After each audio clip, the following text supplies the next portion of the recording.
हम गुड़िया झा समस्त मिथिलावासी के प्रणाम।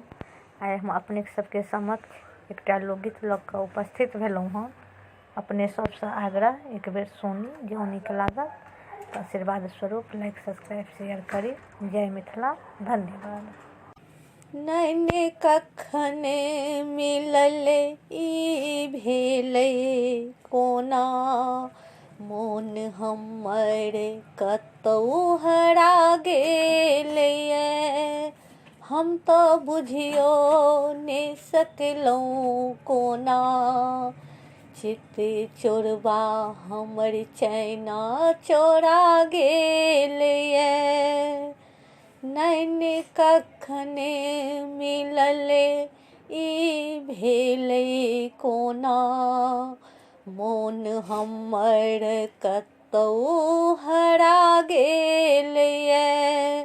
हम तऽ बुझियो ने सकलहुँ कोना, चित चोरबा हमर चैना चोरा गेलैए।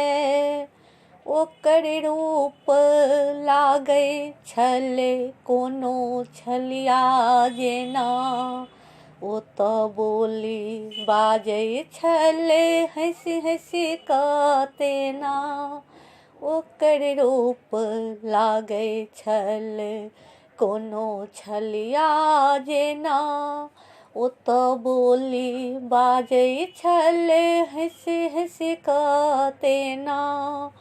बात केना कहू हम हे सखी, बात केना कहू हम हे सखी, हमरा दिलमे केना समा गेलैए।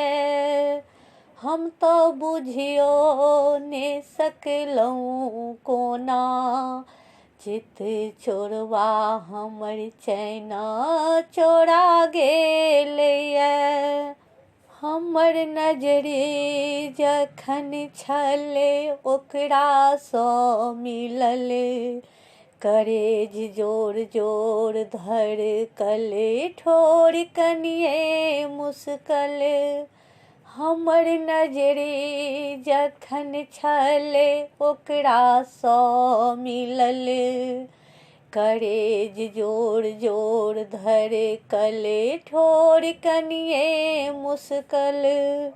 मोन बनल हमर बाग ककरासँ कही, मोन बनल हमर बाग ककरासँ कही।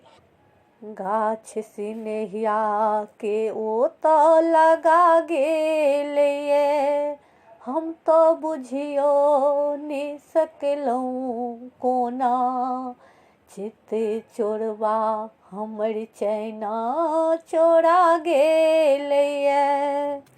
मटकी ओकर चलल देह घमेलै हमर, हमरा फूरल नहि किछो तकलहुँ बकर बकर। मटकी ओकर चलल देह घमेलै हमर, हमरा फूरल ने किछो तकलहुँ बकर बकर। जादूसँ भरल छलै ओकर मुसकी, जादूसँ भरल छलै ओकर मुसकी। हमरा देखते आँखि मुना गेलैए, हम तऽ बुझियो ने सकलहुँ कोना, चित चोरबा हमर चैना चोरा गेलैए। नैने कखन मिलले ई भेलै कोना, मोन हमर कतौ हरा गेलैए। मोन हमर कतौ हरा गेल।